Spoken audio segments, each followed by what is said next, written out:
Now back to The People's Show with Sat, Dan, and Randeep on the official home of the Canucks, Sportsnet 650. It's the final hour of The People's Show here on Sportsnet 650. Dan Riccio, Satyar Shah, and Randeep Janda still to come.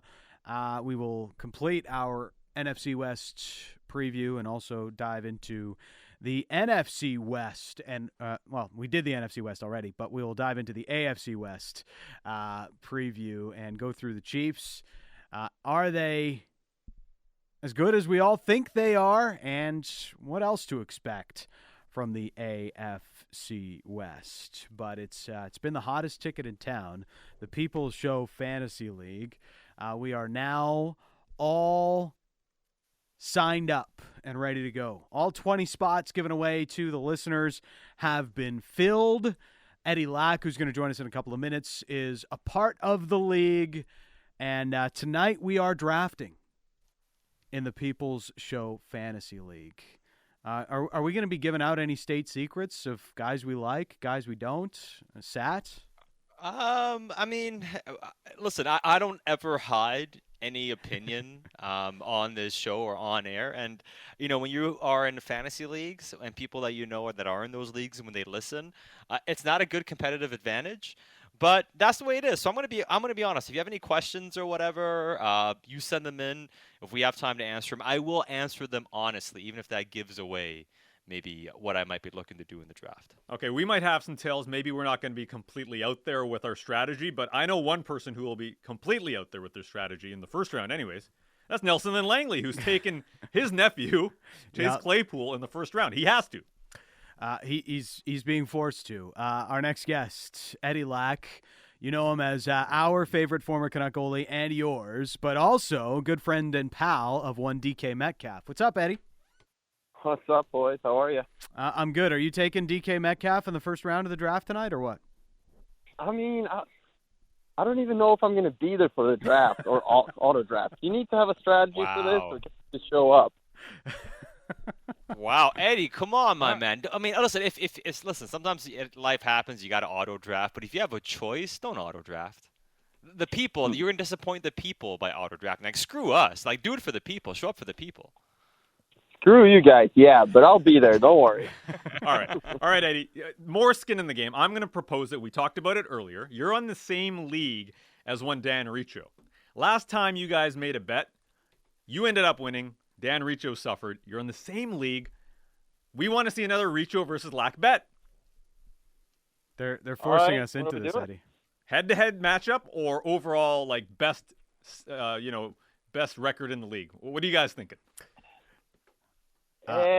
You know what? I believe more in myself in both. I'm giving it to Dan to decide. He's that confident. All right, Wow. we'll go with the best record for the season. Is that okay with you, Eddie? Yeah, it's fine. Then it's going to be like a longer bet, and we can chirp each other more and everything like that. Yeah, I like most points. Like, that's usually the best indicator, right? Like, most points. Oh, no, I never win that one. The honesty is good. The honesty is good. I did see... I'm the guy that gets lucky, so everyone has their worst week against me. That's my strategy. I did see that the new one-chip challenge was released, Eddie. Now, I definitely don't want to do this, but I am enticed. There's a new one-chip challenge? Yeah, they released the new chip for 2021. And there's another one that Randeep keeps talking about that looks even worse. It's even worse. Chip duel. No, I know, but I was just with FIFA, I was really confident that I was going to beat you. But like this, I'm not as sure because it's so much luck involved and injuries and everything like that, right? Like FIFA, I know I'm that much better than you, but like this, I don't know. I would say fair bet would be if I win, you will take me out to a nice Italian dinner when I'm in town with some nice wine, some limoncello to top it off. All right. And if you win, you'll have a night out with the boys here in Scottsdale. Still owe me that, by the way. All right. I'm down with that. I'm planning on taking you both at the same time. You're Chill out. A 2-for-1. All right. It's a 2-for-1. You know what? Okay. I will. I'm okay with that, but I'll have the Eddie Lack ketchup on pasta if I lose to you. I'll put extra in the game. This is, it's going to taste awful, but at least it won't kill my insides.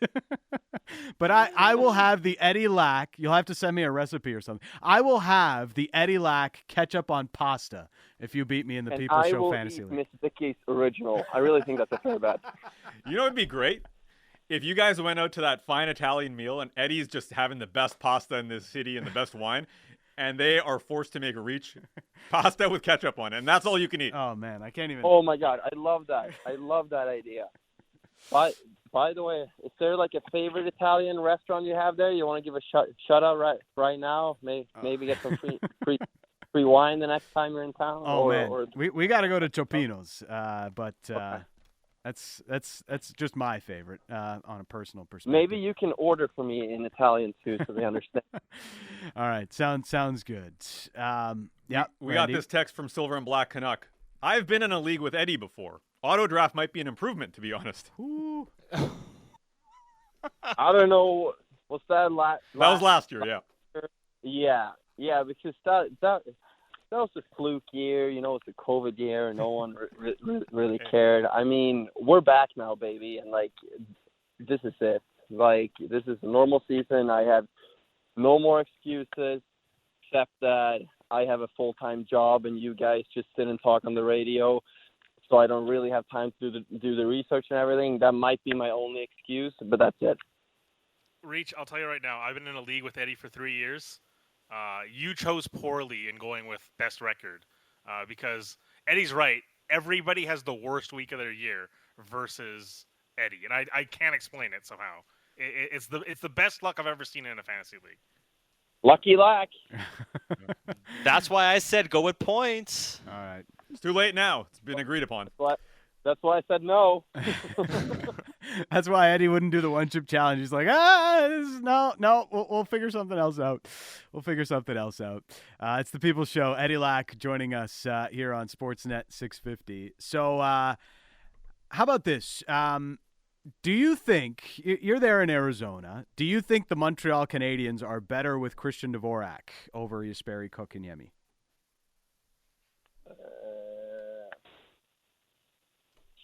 Short term, maybe. Long term, no. You really like Jesperi Kotkaniemi then, eh? Yeah, I like him, and I know that everyone is just talking crap about the move. I like the move, and from what I heard, they have a contract extension kind of in place. So is it really that bad of a move then? I don't think so. Now, what about the rest of what's happening with the Arizona Coyotes? There's some talk that even Jacob Chikrin could be available. Do you see them moving him as well, or is he untouchable? They've gone this far. They're trading everything. Is Jacob Chikrin untouchable? Do you see him getting moved as well? I mean, are they even going to have a team next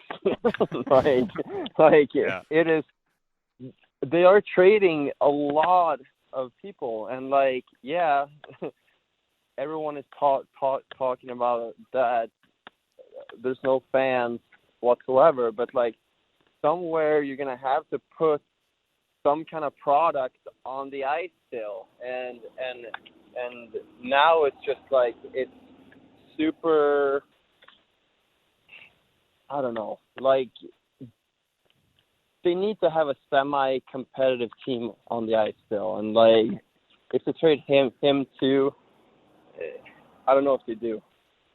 Eddie, last week, we heard the news that the NHL and the, International Hockey Federation agreed that, okay, the NHL players are going to be allowed to go back to the Olympics in 2022. We'll see there's some conditions as well, especially on the COVID front. But this was mostly, the desire of players led to this. And, from your discussions with guys, whether they're here in North America or overseas, just that desire, it felt like the last time around, there's a lot of players that were just sour about that. Was that a huge, huge want from the players that you know that they wanted to be back in 2022, back in the Olympics? Yeah, and like this has also been a huge talking point amongst the players, and I know that Stanley Cup still weighs higher for everyone, I think, than winning an Olympic gold. But an Olympic gold is like very close second there, right? And it's still super fun to represent your team, your country, right? And it's always been a talking point about bringing the players back. Then, like, I read this whole thing now, and like I don't know if like they're actually going back yet, because there was a lot of stuff around COVID and everything like that, and insurance, right? So like I don't think the last word is said, but that they're actually trying to work something out is really encouraging. Yeah, and there's definitely a lot of outs for the NHL here if they choose to go down that road. But you won gold in 2017 at the World Championships. What's the best memory you have from that? I mean, there's so many. I guess it's just like the biggest part was just like playing and winning something with guys that you grew up playing with, right? And winning something with guys that you haven't played with or like for 10, 15 years, right? And coming from the same place and the same background and everything, I mean, that was really cool. And then the parade and the party and everything else after, it wasn't too bad either. We're still a ways away from the tournament actually happening, like you mentioning them actually going and participating. But if you had to kind of handicap the field, we know Canada kind of comes in at number one, but who do you kind of view as a second? Yeah, I'm with you. I mean, let's just say for argument's sake, right? You can. No, I'm with you. Right? No, my point. Okay, even Sweden, but so handicap the field for me. Like, how do you view like the kind of power ranking of the nations right now, like the top 2 or 3? Yeah, and I know we have a Canadian listeners, so I'm gonna make them happy. And Canada is definitely number one on the world ranking right now. I feel like Russia is second, and then you just have like a lot of teams behind there that are pretty even, I feel like. So Sweden definitely have some work to do if they want to be in the final and everything, but I think that the biggest hole to fill is obviously Lundqvist, right? But I feel that Markstrom and Leonard and Ullmark and all of those guys can step in, I think. Before we let you go, the people want to know, are you on a hike? Are you like fixing a bike? It sounds like you got a socket wrench going or something. I am walking my dog. All right. Because we have a fantasy draft in an hour, and I kind of need to multitask. Now I got to go home and cook for my family, and then I probably have like 60 to 90 seconds to kind of do some research before the draft starts. So, yeah, that's kind of where we're at. Okay, sounds like you need a meal in a rush. Catch up on pasta. It's coming tonight for the Lack family. Sounds like I need it. Yeah, that'll get a drink before the draft. And that'll get you through. Just picture what it might look like when I have ketchup on pasta if you actually beat me in the People's Show Fantasy League this year, because I'm just dreading the thought of it. Can't lose to you this year, Eddie. Sorry. We'll talk soon. mean, honestly, even if we're you and I are probably going to be like mid to bottom. Let's be honest here. Like, but as long as I beat you, that's the most important thing. That's all that matters. Eddie, we'll see you at the draft. Thanks, guys. See you soon. There is Eddie Lack walking the doggo. Yeah, you could hear the birds Amazing. chirping in the back. Yeah. Man was out for a walk, a hike. He is the People's Show favorite, Eddie Lack, joining us here on the People's Show. Okay, it's a much better. Like, ketchup on pasta is bad. It's going to hurt the brand if I actually have to do it. But I'm going to beat Eddie, so it's not really that crazy. But like, it's still a better alternative than having to do the one chip challenge again. Reach, if you were a GM in the NHL, you'd be the worst. Why? You basically threw Probably. that in like Jim Benning throws a second round draft picks and trades. Like, he didn't even ask for it. You just, I'll do this on top of all of that. I'm doing it for the people. I know the people want to see this, so All right. got to up the stakes a little bit somewhere. Hey, man. You know. We'll come up with. I mean, the thing is, things will kind of evolve and happen naturally as the league goes on, too, right? Like, all of a sudden, side bets will creep up. Things will happen. We'll see, during the draft tonight, which is happening at 7:30 this evening. So make sure that you're ready for it. But you guys are really into doing like these really, really like Love it. these childish bets. Like, we're still back in high fun. school. We just like to have fun, Sat. As people were texting in earlier, like, Sat's really in get off my lawn mode right now. Well, I mean, I'm not gonna do the one chip challenge. Like, why would I do? Like, why is that? No, even we'll on find the something table? else. I understand. Sure, Spice is like, not I'll your do thing. something. We'll find something else. Sat's Yeah, like we'll do- Grandpa Abe, old man yells at cloud. Okay, well, wait, the people text in, non-spice related, what the bet between Sat and I should be. I'm open. I'm always open to the people's ideas. Having Dod Soda is not. He's enough. already had that. Yeah. He's already had it. Yeah, I've already had that. No, that's not gonna happen. It's not gonna work. We'll come up with something. Like, come up with something like nothing that necessitates actually hurting yourself. You know what I mean? Like, I don't Fine. understand the appeal of things like that. Come with the ideas. Come with the ideas. 650 on the Dunbar Lumber text line. All right. Update: Blue Jays up 4-1 on Randeep's Yankees. Still not word. And Felix Auger-Aliassime has just kicked off his quarterfinal match against Alcaraz. They are on serve early in the first set. It is 1-1. This text: do the grouse grind challenge? I mean, Sat does that do it. like what, 4 times a week? I don't think that's His home turf. Yeah. Yeah. Tuesday evening, sad. Or like a Not bet if Wednesday he does it morning. regularly. Or like a Wednesday morning. I haven't done the grouse grind this season at all. wow. So My picture of Sat in my phone is him on the grouse grind. yeah. So, like, he does it often enough.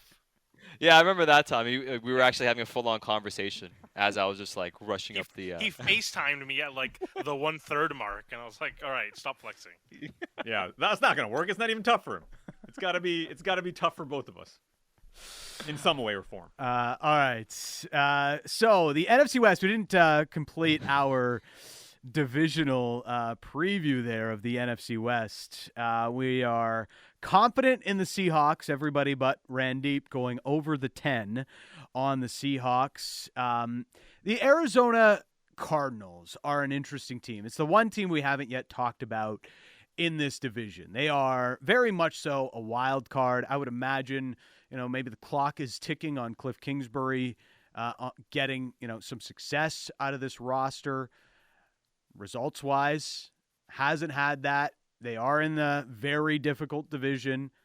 But the Arizona Cardinals, their number's at 8.5. How do we feel about them potentially upsetting the rest of this division here? Or at least, one of the other 3 teams that most seem to have pegged for a playoff spot in the NFC. I don't like it, and the main reason for it is I just don't really know what Cliff Kingsbury is as a head coach, and even after a couple of years now, I'm not sure what their offense is. And if I can't really peg what they are as a team yet, why am I going to take the over on them? They have some talent. I like the addition of J.J. Watt on defense. We'll see how healthy he can stay. I'm just not bullish on this team, especially with Cliff Kingsbury as the head coach. Yeah, the jury's out on the coach, and the jury's also out on J.J. Watt's great, but age is a thing, right? A.J. Brown, what is he? Is he still a player that can really add to a team at this point in time? And we can't overlook the fact that they're going to have to play those other 3 teams so many times this year. Yeah. They might have improved. A lot of turnover over the last offseason. But beyond that, they are in the toughest division in football. And to me, in that division, I don't even think they're going to hit 500, right? Like that 8.5 number it's optimistic. And they might be an 8-9 team this year. To me, I think there's just too much movement there. And to your point, the jury is still out on the head coach. Can he maximize what he has there? I don't think he can. Kyler Murray's the best part of this team. And look, they've got some good pieces. You're right, Randeep. I think A.J. Green, probably toast. But, Rondale Moore has been one of their stars of training camp and looks like he's going to be a nice player for them because last year the offense just called for too much out of Kyler Murray and DeAndre Hopkins. Like, they didn't have other options from those two, and that's just quite frankly not good enough. You're not going to have enough consistency when that is your offense. I'm curious about Kyler Murray. He ran for over 800 yards last year, and he's talked a lot in preseason about not wanting to be that guy. Like, he doesn't want to rely on his legs for this team to be able to move the offense. Part of that's on him, but part of that's on, what kind of help he gets from the supporting cast. So I don't think it's going to be Kyler Murray going into hero mode. I don't think he wants to do that because he knows how it's going to break him down and how they fell off through the second half of the season because Murray had the shoulder injury and other aches and pains. He's not going to put himself through that again. So I think Kyler Murray is probably the most interesting part of this team, and he's probably going to have to play a whole season at a close to MVP level for them to pull off this upset and be one of the playoff teams in the NFC West. I agree with what you said about what he has to do for them to be a winning team and actually make the playoffs. He would have to play an MVP level. I'm not sure, though, that it's going to be easy for him to just be like, you know what, I'm just not going to run the ball as much. I'm just going to focus on staying in the pocket. Like, listen, you're kind of wired the way you are as a quarterback, right? How often do we hear that from other quarterbacks? And it's like, okay, you still see them getting out of pocket and doing their thing, right? I mean, Russ still does that. Not to the same degree as he did earlier in his career, but it took a long time for Russ to really reel that back in. It's only year 3 for Kyler Murray. And I understand what he's saying, and eventually he'll get there. I'm not sure that he's going to be able to find that balance this year, this quickly, and all of a sudden be a pocket passer and not run as much, even if he gets out of the pocket. It is the People's Show. All right, over-under, Arizona 8.5. Sat? Under. Under for me as well. I'm not liking it. Bick? Give me the under. I thought this team, based on the metrics, they underachieved, but I kind of feel like a lot of things went right for them last year, and they still only got 8 wins, so I'll still take the under. All right, we are consensus on the Arizona Cardinals going under the number. All right, it's the People's Show. We'll close out with the AFC West preview and more next on Sportsnet 650. You're listening to The People's Show with Sat, Dan, and Randeep on the official home of the Canucks, Sportsnet 650. People's Show presented by Grip Auto and Tire. Quality service you could trust at 14 locations to serve you. Ryan and Shemanis. Whoever wins between Sat and Randeep gets to watch the movie Amadeus. The loser should have to watch Ghostbusters 2. That's not random. Amadeus is the best movie ever made, and Ghostbusters 2 is the worst. All right. All right. That's one way of doing it. Considering how valuable time is, being forced to watch a bad movie is a pretty bad punishment. Yeah, Ryan and Shemanis. Amadeus is a long movie, though, man. That's opportunity cost. Isn't that like 3-4 hours, potentially? I don't know. What are you, going to watch Once Upon a Time in America or something? Like, just 4-hour marathon movie, Man. You got to watch Ben-Hur. Like, no. Like, Lawrence of Arabia is a quality film, but I don't want to sit there for 4 hours. I mean, I actually I rewatched Godfather and Godfather 2 during my time off. Not Godfather 3, though, right? No, I didn't watch the third one. Decided not to waste my time on that one. But the first two, and I forgot there was an intermission in those ones. Right. Like, you're like, so intermission comes up midway through those movies. Like, you need an intermission if the movie's that long, which begs the question: should a movie even be that long if it needs an intermission? Yeah, like such an investment though, because like 30 minutes into a movie, you make a judgment call of, are you still going to follow through on this? And I feel The Godfather's an easy one because it's got like other ones that you haven't maybe seen ever. Yeah. Like, I don't know if I've seen Amadeus, I'll be honest. No. Like, I remember watching Lawrence of Arabia, and 30 minutes in, I was like, I'm out. I can't do it. Yeah. I'm sure it's a great movie. I just can't do it. I can't watch 3.5 more hours of this. I mean, Irishman was hard enough. Yeah. No, I mean, Irishman. People totally talked themselves into that movie being good. Like, absolutely, you guys did, right? Like, I know some said like.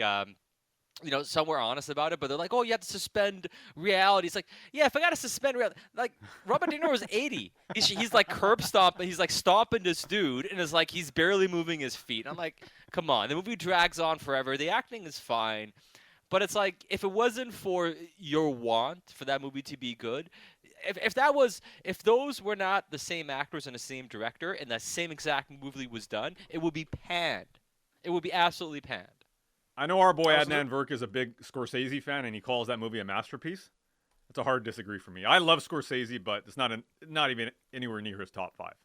I'm with you on that one, Sat. That one was, at the end of it, it was kind of painful to watch. And by the way, you know how we were talking about spice? So during the break, I just had a little bit of chicken with some potatoes, and I had a little bit of medium peri-peri sauce, just a tiny bit. I put it on the chicken. Piri sauce. Sorry. You're not even Portuguese, man. Like, this man doesn't care. This man doesn't care. You're Italian. Stay in your lane, man.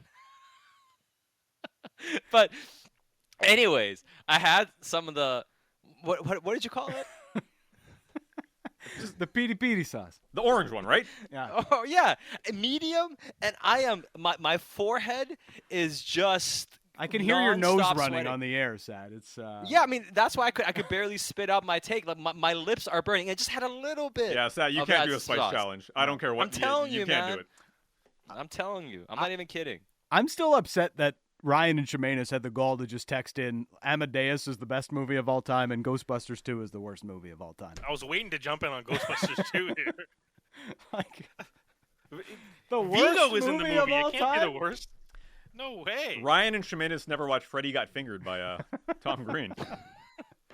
The Room. Well, I don't think we consider that a movie, do we?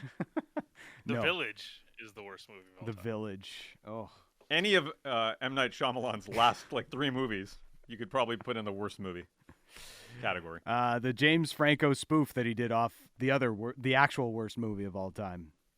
The Disaster Artist or whatever. Anyways, enough of that. There's a lot of competition for worst movie of all time. That's all I wanted to Oh yeah. throw out there. I appreciate the That's Ryan and Shemanis text, though, but Sat, we can agree that's not it, right? That ain't it. That's probably not going to be it. The Happening, somebody texted in and said that's terrible. Yeah. Any Stephen King is usually pretty bad. Those also make the list. All right, AFC West on the People's Show. It's the Chiefs leading the way. They've got a total of 12.5. And the Chiefs are going with, what they hope to be the same formula that has given them back-to-back Super Bowl appearances. They've got the best quarterback in the league in Patrick Mahomes, and that affords them a large room for error. But they spent the offseason basically saying, we've got to upgrade the offensive line after what happened in the Super Bowl last year against the Bucs. Is that enough? And can we see them going over the total here, 12.5?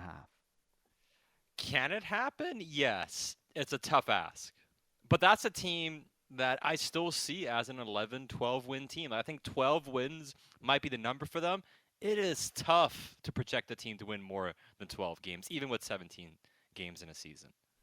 It's the Kansas City Chiefs, though. They addressed their Achilles heel, and I think with this team, their floors, every other AFC teams or AFC team, a contending team, they're ceiling, right? That's how good they are.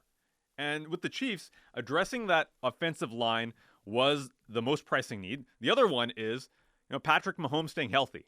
Last year, That toe injury we saw in the Super Bowl, but throughout the year, he was not 100% healthy. And with any quarterback, especially an MVP level quarterback, if there's an injury, it's going to affect the team. He's the single most important player. If he is healthy, this team is a juggernaut and should be easily the best team in the AFC. 13 wins is hard to get to, Randeep. Yeah, but this is a team that addressed their weakness. Not a huge fall off coming here. If anything, their quarterback is going to be better than he was last year, and they still made it to the Super Bowl. I mean, they've with Patrick Mahomes. It's not like he's played in the NFL for like 6 years or anything, but he's won 14 games, over 13 games once, over 12 games once, and that was 14 last year. Other than that, it's 12 wins. And hey, 17 games, they'll probably get to 13, right? They'll probably get to 14. I'm just saying it's not easy to just say, hey, take the over on it. If you're asking me, I'm not betting against the Kansas City Chiefs. Like, I'll take the over instead of taking the under on it. But it's not a just, hey, foregone conclusion. They'll rack up 13, 14, 15 games. Because that division, they might have it locked up pretty early. I mean, they may not need to go out and win, 15 games or 14 games to win that division. And, the defense, it's all about making plays. That's what their defensive mantra is. Can you be opportunistic on D? I still am, incredibly high on the Chiefs. I do expect them to be there at the end of the year. I don't think they're a lock to be in the Super Bowl again just because the Bills and the Browns are also damn good teams. They have damn good rosters. And the Browns were already close last year against the Chiefs. So that week 1 matchup is going to be fascinating. But I do wonder because a lot of their offense, Clyde Edwards-Helaire, pretty much going to be the go-to guy in the backfield now. They've got Tyreek Hill and they've got Travis Kelce. Who's going to be that next option for them? Is there going to be somebody that steps up beyond those guys to help out this offense, to spread it around a little bit more? Will Patrick Mahomes create that guy himself because he's just that talented? I think if the offense hits the ceiling that we think it could, that's one thing that's going to need to happen for them. But I'm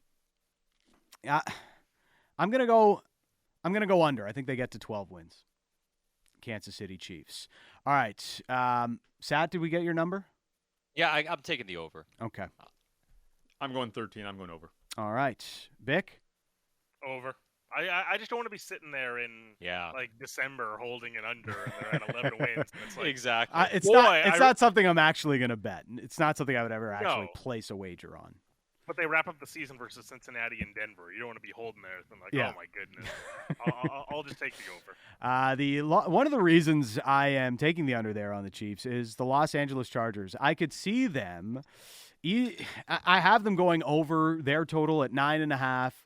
Now, I think maybe, Bick, I heard you and Katie talking about it in the early afternoon show today about Justin Herbert in that, maybe the hype is getting to be too much. But, the Chargers are about as healthy as the Chargers have ever been because they didn't have, several devastating preseason injuries for once. But, this is a team that's they've got a lot of talent. On offense, they've got a great supporting cast for Herbert. Love what they did to upgrade the offensive line. What's a common theme between some of the best teams that we talk about around the league? Their offensive line is legit. And I think the Chargers maybe not be there right away, but they've got a pathway towards that as they continue building this team around Herbert. And so I really like what they've done this offseason, and I'm pegging them for a double-digit win season. The Los Angeles Chargers. Yeah, I actually like the Chargers a lot. I mean, the only question with them really comes down to health again, right? And with Staley being the new head coach. But, every year I've kind of held on to my stock, and I'm like, this year the Chargers figure it out and something Chargery happens. They're like the Hurricanes of football. Right. They really are. But I think this year, though, I really like it with Justin Herbert. I think too many things point in a direction to be down on them this season. Okay, so you're optimistic. I like Justin Herbert this year as well, but you still, Brandon Staley, that transition to being a head coach, it's not a guaranteed one. And remember, progress for this team went 7-9, dealing with those injuries.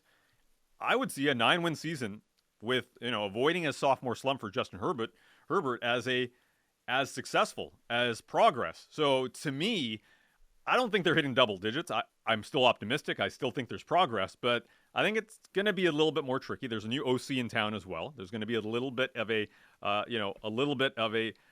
transition period to that. So progress, but not to the level you're thinking reaches my guess. So you're going over or under 9.5. Yeah, I'm going 9 wins. I'm going to go under. 9 wins for Randeep on the Chargers. I'm going over the total of 9.5. Sat, where are you? Yeah, I kind of have them around 10 wins, so I'm taking the over. Vic? Big over for me. Yeah, like the Chargers a lot this year. The Denver Broncos are next up on our AFC West preview. 8.5 is their total, and my overriding question on the Broncos, I like what Vic Fangio does, or in other terms, Fangio, does on defense. And I believe they're going to have one of the better, one of the tougher defenses in the league. I just wonder if we come away from the Broncos season being like, man, if they just would have drafted Justin Fields. They've got so much on offense, so many great weapons, but will Teddy Bridgewater be able to make the most of them? I think that's what's going to hold the Broncos back this year. It all comes down to quarterback play for them, right? Because their defense is good, and their offense, they have a lot of good weapons. I really like the players they have on offense. I love Javonte Williams, the rookie running back, who I was big on heading into the draft. They have depth at that position. They have depth at receiver. They have good tight ends. Their O-lines are all right. I mean, there's a lot to like about this Broncos team. Can Teddy Bridgewater be all right? But they're going to be a really tough team to beat, man. Like, I was going through the Broncos schedule, and I have a hard time having them, pegged down for a losing season. Okay, that quarterback competition was impressive for Bridgewater, but it's pretty pathetic in the big scheme of things, right? You mentioned, Fields being a potential pick there. Could also go on Mac Jones. Yeah. And we see what he's doing in New England. He's got the starter's job. Now, beyond that, though, Pat Surtain could be a very good player in the NFL, but is he the player that they needed right now? Essentially, since winning that Super Bowl with an injured Peyton Manning, you haven't really been able to find that guy. And Drew Lock was supposed to be that guy. Well, if you're not giving him a look, what are you doing?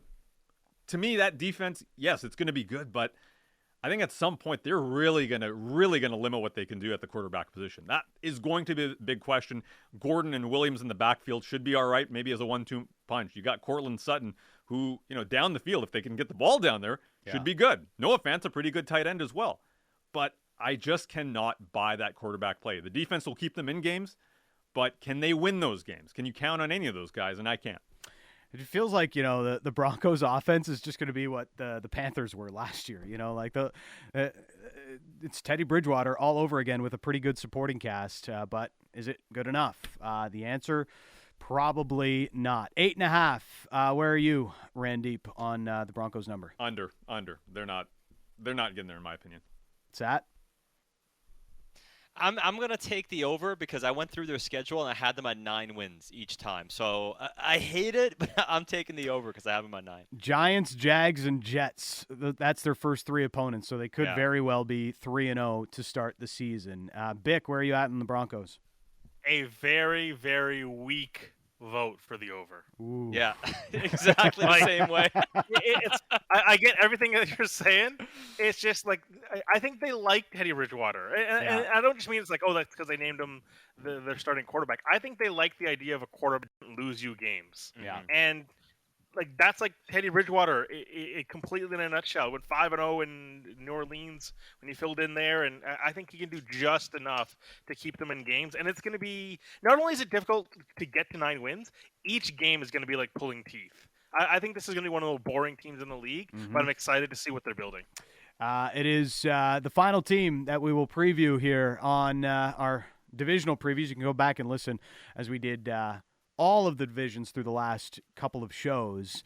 It's the Las Vegas Raiders. And I know one citizen of the People Show is intently listening to how we feel about his Raiders, but their total is at 7, and this is a team that hasn't had the success that they had hoped under John Gruden. They've been very middle of the road under John Gruden the last couple of years, still trotting out Derek Carr under center. and still a lot of questions around this roster. Given the rest of this division, I am hard-pressed to give the Raiders an over even at 7 wins. How do we feel about the Raiders this year, Sat?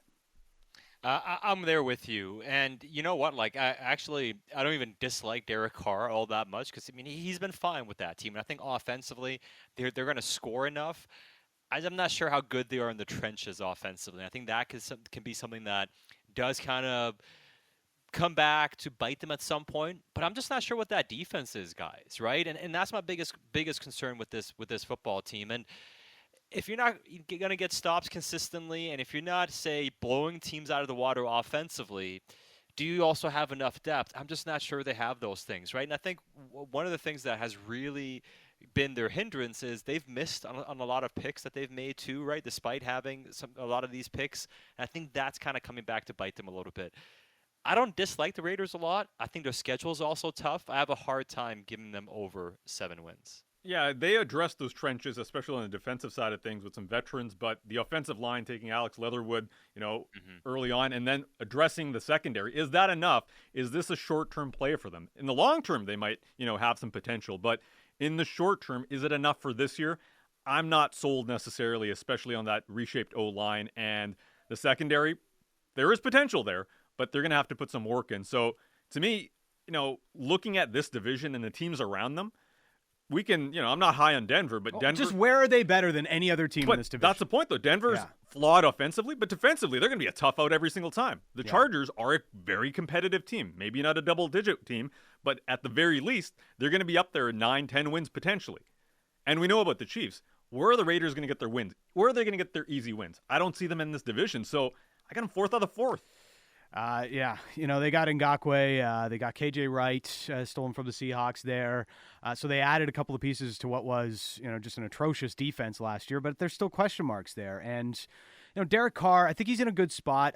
I like Josh Jacobs. I like the add of Kenyon Drake, Brian Edwards, and Henry Ruggs. Like, there's intriguing talent at receiver, but we haven't seen either of those guys do all that well. And so is this offense going to be good enough, consistently enough, to overcome some of their issues on D? That's their question mark. Couple of texts coming in. Silver and Black Canuck. You can guess where he's going. Smash the over button. Wes and Ladysmith over. Nuge's cousin. On the over on the Raiders. They're my dark horse this year. Right. Also my team. So I'm a little bit biased. They will get the Las Vegas luck. So there's a couple of people's takes on the Las Vegas Raiders. I'm hitting the under on this year, but in 2022 when Aaron Rodgers is there, I'll hit the over. Well, yeah, I mean, if that comes to fruition, then, it's a different world you're living in. I'm not saying there isn't a world where the Raiders are a winning team, and for them to get to that point, does Cleveland Farrell finally take that step? Like, do they find a good, consistent pass rush? And does that secondary play well? You know what? Amik Robertson, I'm a big fan of his. Damon Arnett, too. I think those are two, young kind of corners that maybe after another year here, they might give you something. So there is a world where things kind of fall in place for them and their O-line comes together and they are a good team. But I think those are too many ifs, and that's why I'm taking the under on 7. Really difficult start to the season. Baltimore, Pittsburgh, Miami, and the Chargers. Tough sked. To start when some of their other opponents in the division have a much easier start. I'm going, look, this is a decent football team, talent-wise. So 7 does kind of feel like a low number. I could definitely see them getting to 8. They're not a playoff team. I'm going to say push. They're the only team I'm pushing here. The Raiders get to 7 wins. That's my take on the Raiders. Bick, quick thought on the Raiders? They are just good enough to not be able to trade up for a quarterback next year. Setting the stage. It's not a great spot to be in. Unless you just go the Aaron Rodgers. Just give them all the money. You could do that. All right. Well, we appreciate you, the people, always playing along on the Dunbar Lumber text line. And, of course, we're excited to see some of you in the People's Show Fantasy League draft coming up later on tonight. Congrats to those who are in and to those who aren't. Well, we expect and hope you'll be a part of our football coverage throughout the course of the season here on the People's Show. We've got a lot of stuff planned, and we hope you'll have some fun with over the next number of months. For producer Josh Elliott Wolf and Bick Nazar, my co-hosts Randeep Janda and Satyar Shah. Blue Jays are up, by the way, Randeep. Still not worried. 9th inning.